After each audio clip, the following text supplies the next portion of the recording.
Okay, so imagine this. You're at a single A game. It should be pretty standard stuff. 9 innings, couple runs maybe, Yeah. routine baseball night. Yeah. But then things get a little crazy. Oh, yeah. 32 walks. We're talking 12 different pitchers taking the mound and a whopping 432 pitches. Whoa, in 9 innings. Actually, all in 9 innings. That's wild. Yeah, so it kind of makes you wonder, what's the deal here? Are we so focused on perfecting mechanics that we're actually missing something? Yeah, that scenario really brings up some big questions about how we approach player development, especially when it comes to pitchers. For sure, and that's exactly what we're diving into today. Okay. We're going to be exploring these principles of, action types and motor preferences in baseball. Okay. And it seems like understanding this stuff isn't just about like fine-tuning performance. It's also really connected to preventing injuries. Yeah, absolutely. And as we've been looking at all these different articles, it's interesting to see this common thread emerge. Yeah. They all kind of point to the same thing, the importance of respecting a player's natural movements. So our mission for this deep dive is pretty clear. Okay. We want to understand why working with a player's motor preferences in baseball is so important. Right. Not just for them to reach their full potential, but also to avoid those, those nasty injuries. Yeah. We're talking about maybe even impacting things like Tommy John surgeries. Huge. And along the way, we'll be looking at how this concept of baseball action IDEE helps us to understand these individual movement patterns. Makes sense. Makes sense. So we're moving away from this one-size-fits-all approach and recognizing that each player is unique. Exactly. Uh-huh. Right. All right, so let's jump right in. One of the arguments we see a lot in these articles is this idea that relying too much on standard biomechanical models might not be the best thing. Right. The Reality Check article really hits on this, saying that trying to force pitchers into these rigid movements can actually do more harm than good. Yeah. Obviously understanding the basics of pitching mechanics is important, but these articles are warning us about getting too caught up in the tiny details. Right. Trying to make every pitcher fit this ideal mold that might not even suit them can actually hold them back. It's almost like you're giving them too much to think about, right? Yeah, exactly. It can get in the way of them just performing naturally. It's like what the article says, overcoaching. Exactly. You're constantly making tweaks and adjustments, but are you really helping them move better, or are you just causing more tension and inconsistency? That's the question, isn't it? And it also suggests that maybe we're missing something by just focusing on the mechanics. Okay. Like we're not considering the role of the brain and how perception and action are all connected. Yeah, and that brings us to the brain's role in all of this. Right. The Mind and Body Connection article really emphasizes how important the brain is in coordinating movement, processing feedback and making those split-second adjustments. And it's not just a passive observer either. It's like the central control center for movement. Yeah. And it's amazing how all of our past experiences, our emotions, even our stress levels, can affect how we move. So it's way more than just, levers and angle. For sure. And both the Perception Action article and even the Reality Check piece highlight this with this really powerful statement, perception action. Right. So what does that mean in terms of pitching? Basically, it means that a pitcher's understanding of what they need to do throwing the ball actually determines how they coordinate their movements. Okay.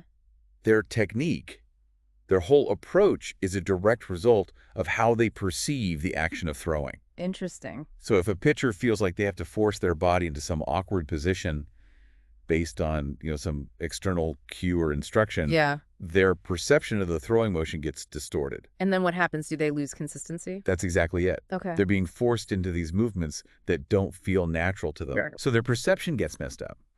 And all that coordination they've built up over the years starts to break down. And that's when you start to see inconsistency in their pitches. Okay. Lack of command, frustration, and ultimately their performance suffers. It's almost like their body is fighting against what they're being told to do. Right. It's a constant battle. And the Perception Action article makes this interesting observation that all the different personalities, motor skills, and techniques we see at the highest levels of the sport. Yeah. It's not just random. It's a reflection of this principle. Exactly. Each athlete has their own unique way of perceiving and interacting with the world. Okay. And their movement patterns are a direct result of that. So we're not just looking at static images anymore. No. We're considering the individual's experience of movement. Right.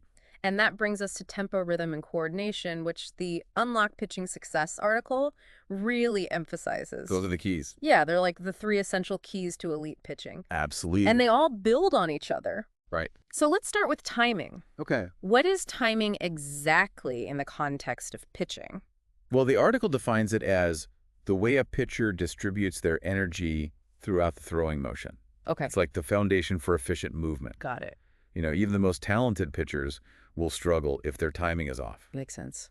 Then you have rhythm, which is really like a pitcher's signature. Okay. It's that natural flow that allows them to perform at their best. And what happens when you try to mess with a pitcher's rhythm? Well, the article says that it creates resistance. It's Oh, like that's- trying to swim against the current. Hmm. So the focus should be on minimizing those external cues and letting that natural rhythm come out. So less is more when it comes to rhythm. Exactly. Okay. And lastly, coordination. How does that fit into the picture? Well, coordination is what happens when you have perfect timing within that natural rhythm. When everything is in sync and the body moves smoothly and effectively. And here's the thing. The article points out that when a pitcher has problems with command and control, Yeah. we often think it's a mechanical issue with their delivery. But it could actually be a disruption in their timing and rhythm. Exactly, which then throws off their coordination. Right. It's not just one specific flaw. It's a breakdown in the whole flow of the movement. And this all ties back to motor preferences in baseball. It does. Oh. Because a pitcher's natural tempo and rhythm are part of those ingrained preferences. Right. And the Unlock Pitching Success article talks about these two types of pitchers: high activation and low activation. Yeah, can you explain those a bit more? Sure. So high activation pitchers tend to have this higher resting muscle tone. Okay. They naturally move faster and more explosively. Okay. And if you try to slow them down, they can get stiff and awkward. Like they have all this energy that needs to be released quickly. Exactly. What about the low activation pitchers? They're the opposite. They usually have a lower muscle tone, Okay. and they prefer smoother, more fluid movements. They do better with a slower, more deliberate tempo. And if you try to speed them up, They can lose their coordination and start rushing their delivery, which leads to mistakes. so a coach who doesn't understand these differences could actually be hurting their pitchers. That's right. They might be forcing a tempo that goes against the pitcher's natural tendencies. It's all about finding that sweet spot, that optimal tempo that works with their individual motor signature. Exactly. And that motor signature is basically their motor preferences in baseball. And this is where the concepts of action types and baseball action IDE come in. Right. They give us a way to understand these variations in how athletes move. Exactly. By recognizing a player's action types, coaches can really tailor their training to the individual. And that brings us to a really important question. What happens when we ignore these motor preferences in baseball? Well, it seems like the common theme across all these articles is that ignoring those preferences can lead to injuries. Yeah. And not just that, it can also limit their performance. The Reality Check article specifically mentions how even some common coaching cues, like telling a pitcher to stay back or stay closed, Right. can actually be harmful if they don't match the pitcher's natural movement patterns. It's like you're trying to reprogram their body, Yeah. and eventually it's going to push back either with decreased performance or even worse, an injury. And then there are these article titles that really make you think, like Yeah. 2024 Pitching Injury Surge, The Unchangeable Truth About Motor Preferences, Right. or More Tech, More Data, Yet More Tommy John Surgeries and Shoulder Surgeries. It definitely suggests that there's a connection between ignoring these preferences and the rising number of pitching injuries. It's like maybe this pursuit of a standardized pitching motion is actually part of the problem. Right.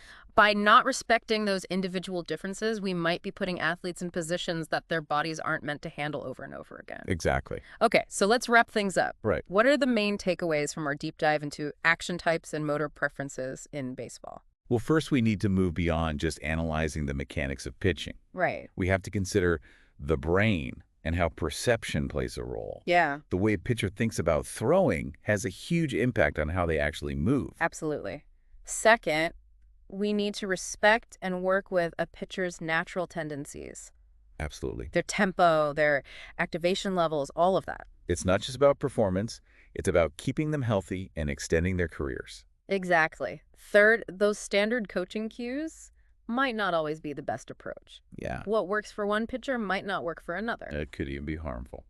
Right. And finally, these concepts of action types and baseball action IVDE give us a framework to understand these individual differences. By embracing these frameworks, we can create more personalized and effective training programs. It really makes you wonder, if we've been so focused on traditional biomechanics, Yeah, what could we achieve if we really embraced each athlete's unique motor preferences in baseball? that's the big question, isn't it? It really is. It changes the whole way we think about coaching and developing athletes. It definitely gives you a lot to think about. For sure.